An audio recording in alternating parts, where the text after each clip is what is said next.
जय जिनेंद्र। आत्मा चैनल देख रहे सभी दर्शकों का मैं नलिनी स्वागत करती हूँ। कोई क्रोध करने को उकसाए तो क्या करना चाहिए? क्रोध नहीं करना चाहिए, बात सही है, लेकिन कोई दूसरा व्यक्ति हमें क्रोध करने को उकसाता हो तो पूज्य श्री कहते हैं कि दूसरा मनुष्य क्या करता है यह देखने का अथवा सोचने का अधिकार हमें नहीं है। इसका अर्थ हम एक प्रसंग से स्पष्ट जानेंगे। विक्रत संवत 2038 में पूज्य श्री का चातुर्मास पालनपुर में था। परम पूज्य आचार्य भगवंत श्री भुवन भानु सुरीश्वर जी महाराज साहेब साधु परिवार के साथ पालनपुर के विहार में थे। बीच में एक मध्यम कक्षा का शहर आया। वहाँ एक वयोवृद्ध आचार्य भगवंत अपने विशाल शिष्य परिवार के साथ ठहरे हुए थे। उनकी स्थिति भी गंभीर थी। आचार्य श्री भुवन भानु सुरीश्वर जी तो निर्यामणा कराने में अत्यंत निपुण भी थे और उन्हें उसमें रुचि भी थी। वह वयोवृद्ध और गंभीर शारीरिक दशा वाले महात्मा की समाधि हेतु आचार्य श्री भुवन भानु सुरीश्वर जी ने 8-10 दिन वही स्थिरता करने का निश्चय किया। वहाँ प्राय 20 वर्ष के आसपास की आयु वाले युवा साधु भी थे। आचार्य श्री भुवन भानु सुरीश्वर जी तो शासन को समर्पित थे, अपने पराई की भावना से कहीं ऊपर की सोचते थे। उन्होंने सोचा ये साधु भले ही मेरे शिष्य नहीं है, लेकिन है तो मेरे जिन शासन के ही साधु। अगर कुछ अध्ययन करेंगे तो जैन शासन को ही उज्जवल बनाएंगे। ऐसे उत्तम भावना से उन्हें अभ्यास यानी पढ़ाई कराने का निश्चय किया। शास्त्रों के रहस्य को समझने के लिए तर्क शक्ति बहुत जरूरी होती है और तर्क शक्ति को विकसित करने के लिए सामान्यतः न्याय दर्शन के ग्रंथों का अध्ययन कराया जाता है। लेकिन न्याय दर्शन की प्राथमिक परिभाषा ही इतनी कठिन और बुद्धि को व्यायाम कराने वाली होती है कि विद्यार्थी डर कर अभ्यास करना ही छोड़ दे। कदाचित वे छोड़ न दे तो भी आगे का अभ्यास और न्याय दर्शन के ग्रंथ दुर्गम तो अवश्य प्रतीत होते हैं। पूज्य आचार्य श्री भुवन भानु सुरीश्वर जी तो न्याय विशारद थे। न्याय ग्रंथों का पुनः गहन परिशीलन करके उन्होंने एक ग्रंथ की रचना की, न्याय भूमिका। वाराणसी के पंडित भी जिस ग्रंथ को देखकर आश्चर्यचकित हो गए कि सैकड़ों वर्षों में हमारे पंडित जो सरलता ला न सके वह सरलता आपने यहाँ प्रस्तुत की है। आचार्य श्री भुवन भानु सुरीश्वर जी ने स्वयं उन युवान महात्माओं से कहा कि मेरे 8-10 दिन के यहाँ निवास के दिन मैं आप लोगों को न्याय भूमिका ग्रंथ समझा दूं, जिससे बाद के ग्रंथ सरल हो जाएंगे। श्री संघ में अत्यंत लब्ध प्रतिष्ठित और ऐसे बड़े महात्मा स्वयं कहे तो ना कैसे कह सकते हैं। अभ्यास आरंभ हुआ, लेकिन आचार्य श्री के प्रति श्रद्धा और सामान्य युक्त व्यवहार करने के बदले मानो उनके जन्मजात वैरी ना हो उस प्रकार विचित्र लगने वाला और द्वेष युक्त व्यवहार ही वे कर रहे थे। इसे देखकर आचार्य श्री के शिष्य मन ही मन व्यथा का अनुभव करते।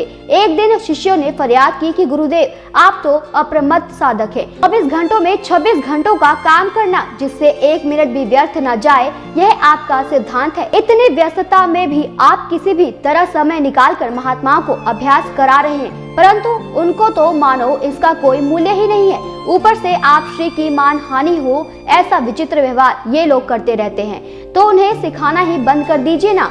हमें उन्हें सिखाने की क्या गरज है। इन शब्दों को सुनकर आचार्य श्री भुवन भानु सुरीश्वर जी ने जो शब्द कहे उन्हें हम अपने हृदय में अंकित कर सकते हैं। उन्होंने कहा कि कर्म सत्ता जब लेखा जोखा करने बैठती है तब किसने हमारे साथ क्या व्यवहार किया है यह नहीं देखती, वह तो यह देखती है कि हमने क्या किया है। पूज्य श्री कहते हैं कि यह बात अच्छी तरह से समझ लेने जैसी है। कर्म सत्ता जब हमारी फाइल खोल कर बैठती है तब अन्य किसी की फाइल नहीं खोलती है। कर्म सत्ता मानो कहती है कि औरों ने क्या किया है यह वो जब उनकी फाइल खोलूंगी तब देखूंगी। इस समय तो तेरी ही फाइल खोली है, उसमें अगर तेरा क्रोध दिखाई देगा तो कठोर दंड दूंगी और अगर क्षमा के दर्शन होंगे तो भव्य पुरस्कार दूंगी। गुणसेन ने बार बार अग्नि शर्मा का क्रूर उपहास किया, 3 बार पारना नहीं कराया, लेकिन कर्मसत्ता मानो अग्नि शर्मा से कहती है कि गुणसेन की फाइल तो किसी अलमारी में कहीं दबी पड़ी होगी। इस समय में मेरे हाथ में तेरी ही फाइल है और उसमें भयंकर क्रोध, वैर की तीव्र गांठ, गुणसेन को मारने का भावोभाव, मारने का नियाणा, यही सब देखने को मिलता है। यह सब घोर अपराध है। इसके दंड स्वरूप तुझे अनंत काल तक नरक आदि में भयंकर यातनाएं सहनी ही है। गुणसेन ने क्या किया है यह तो जब उसकी फाइल खोलने का समय आएगा तभी पढ़ूंगी और सोचूंगी। पूज्य श्री कहते हैं कि एकदम सीधी सी बात है, जब नफा नुकसान का हिसाब लगाना हो तब व्यापारी अपनी ही अकाउंट बुक्स जांचता है। पड़ोसी दुकानदार ने कितना नफा या नुकसान किया है या उसकी अकाउंट बुक्स क्या बताती है यह सब वह थोड़े ही सोचता है। अस्पताल में भर्ती होने वाला रोगी किस बात में दिलचस्पी रखता है, मेरी दाहिने ओर सोए हुए रोगी की फाइल क्या कहती है या बाईं ओर सोए हुए रोगी की फाइल क्या कहती है उसमें, या फिर मेरी अपनी फाइल क्या बता रही है उसमें। उसकी फाइल हाथ में लेने के बाद भी उसकी समस्या से संबंधित विशेषज्ञ पास वाले रोगी की फाइल के विषय में उसे बताने लगे तो दर्दी झुंझला ही उठेगी ना। हमारी फाइल में भी जिन पृष्ठों पर हमारे अच्छे कार्यों के विषय में लिखा गया हो, वह पृष्ठ आते ही कर्मसत्ता दूसरे किसी प्राणी की फाइल उठा ले और हमारे सुवर्णांकित पृष्ठों को इग्नोर करे, उसकी ओर ध्यान न दे, तो हमसे यह सहन होगा क्या?